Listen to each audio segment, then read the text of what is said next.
Good morning, everybody. My name is Alex Buriak, and I'm the Senior Vice President over here at Jet Lending. And today, what we're going to go over is a bit of an opportunity, but an opportunity, like any other one, comes with some information you need to know about. So, recently, as you guys have noticed, that there's been some flooding around in Houston, and what opportunities those bring in the next few weeks and months ahead is the possibility of investors buying flood houses. Now, there are two types of investors that are out there. One will be like, oh, great, I can buy a distressed property, fix it up and sell it, or fix it up and rent it. And then the other side's like, whoa, I'd never buy a flood property. It's too much of a risk. And both parties are right. There's going to be a great opportunity coming for some investors to buy some distressed real estate that's been recently damaged in some flood. Now, living in Houston, buying flood properties that have been recently damaged is not uncommon. But some things you need to know about. There are even some floods in the past that you have to be concerned about. One of the first things you guys need to be aware of when buying flooded real estate or previously flooded real estate is how many times it flooded. So that will always dictate some costs to not only yourself but your end buyer. So you have to kind of think of how you buy flooded properties as how when you're holding the note and renovating the property, and also when you're selling the real estate on the back end to just regular conventional buyers. So take two different areas into consideration. One area that automatically comes to mind and should automatically come to mind to any investor in Houston is River Plantation.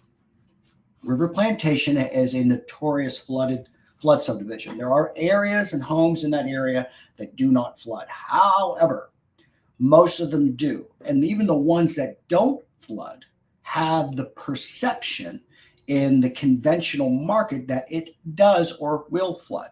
One. Two, that whole area has flooded so much that your insurance costs are going to be higher. So one of the things you need to consider when buying flooded investment properties is your all-in costs. So as you negotiate purchase price, you also should get some quotes in insurance. That's why Jet Lending has the insurance quote option on the website, and our team with we can just get quotes for properties and it comes instantly. Okay, that's one avenue. Or two, go to your insurance carrier and say, hey, listen, I'm thinking about buying this house. How much would it cost to cover on builder's risk and flood for this property? Because you have to cover those costs, and it equates to your net profit on how much those costs you need to cover. So it's not like the DIY shows where it's like, oh, I bought it for 200, I put 100 in it, and I sold it for 4, so it's $100,000 profit. You all know it doesn't work that way. So one of the things you need to consider is insurance costs. Insurance costs have already gone up tremendously. Ask any rental landlord investor about how their spreads have changed with insurance. But even with the short-term people, you have to consider that because you have to hold insurance on it. So that's one thing you have to consider. With flooded real estate, how many times has it flooded?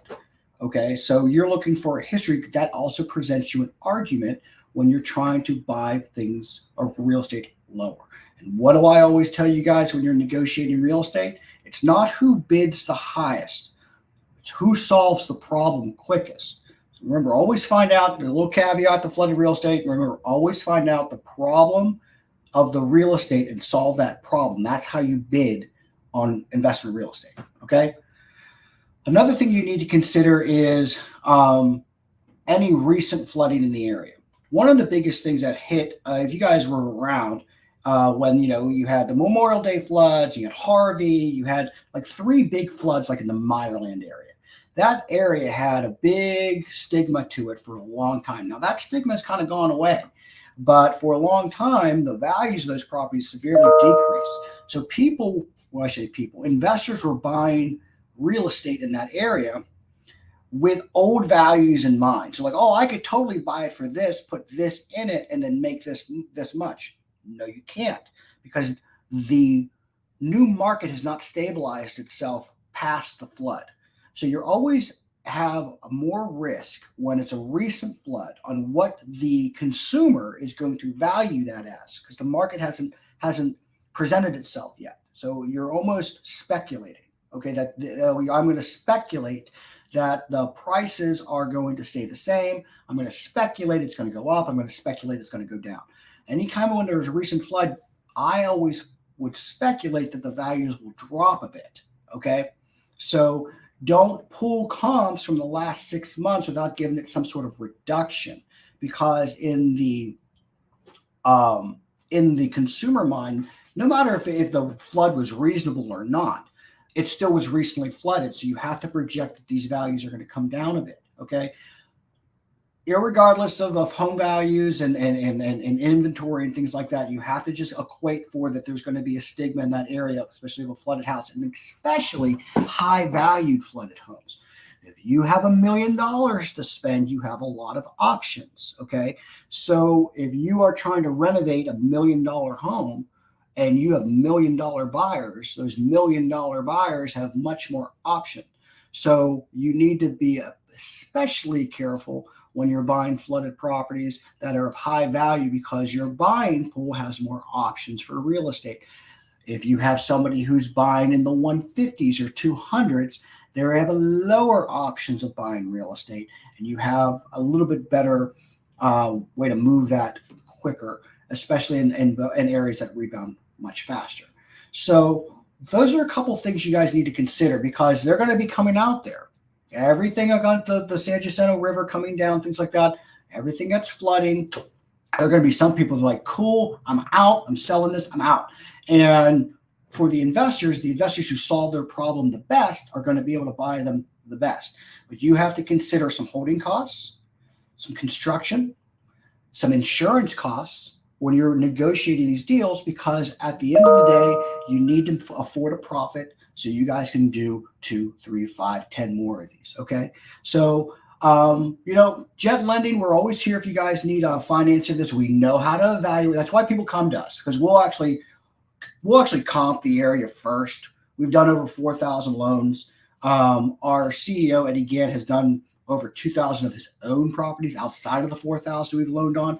We've already loaned 4,000. That means, think about this. If you closed maybe 10% of what you see, we've comped way more than that. So we have an idea what's going on in the area.